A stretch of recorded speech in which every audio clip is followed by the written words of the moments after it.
Trailer చూసావా? అవును చూసా. సో ఎట్లా అనిపించింది? మంచిగా ఉందా? పర్ఫెక్ట్. ఓకే. రామ్ చరణ్ ఆయన క్యారెక్టరైజేషన్ ఎట్లా అనిపించింది? మంచిగా ఉందా? ప్రతి ఒక్క సీన్ పర్ఫెక్ట్. అయితే ఆయన సింగిల్ క్యారెక్టర్ అనుకుంటున్నావా, డబుల్ రోల్ అనుకుంటున్నావా, ట్రిపుల్ రోల్ అది అర్థమైతలే, అదే అర్థమైతలేదు. అది దాని అదే క్లారిటీ ఇస్తే ఆ ట్రైలర్ ఇచ్చేందుకు మొత్తం మూవీ చేసేందుకు తెలియాలి. ఓకే. అంటే ఆయన అంజలి గారి క్యారెక్టర్, వాళ్ళు అప్పన్న క్యారెక్టర్ చేశారు కదా, వైఫ్ అండ్ హస్బెండ్. సో వాళ్ళ ఎట్లా అనిపించింది వాళ్ళ కాంబినేషన్? ప్రతి ఒక్కటి పర్ఫెక్ట్. ఇక మూవీ చూసాక తెలియదు. ఓకే.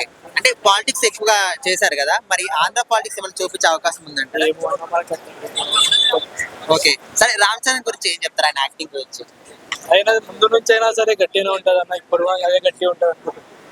వెయిట్ చేస్తుంది మూవీ గురించి. హెలికాప్టర్ నుంచి దిగుతుంది కదా, ఎట్లా అనిపించింది? అది వేరే గూస్ బంప్స్, మొత్తం గూస్ బంప్స్ అది.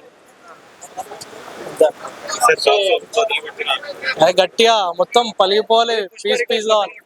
ఇక మనం ఇవ్వలేము, ఇక అయినాక చూద్దాం. సరే, సంక్రాంతికి 3 సినిమాలు ఉన్నాయి కదా బ్రో, ఏ సినిమా అయిపోయింది? మనం రామ్ చరణ్ ఫ్యాన్ అన్న, మనం అయితే దానికి పోతాం అంతే.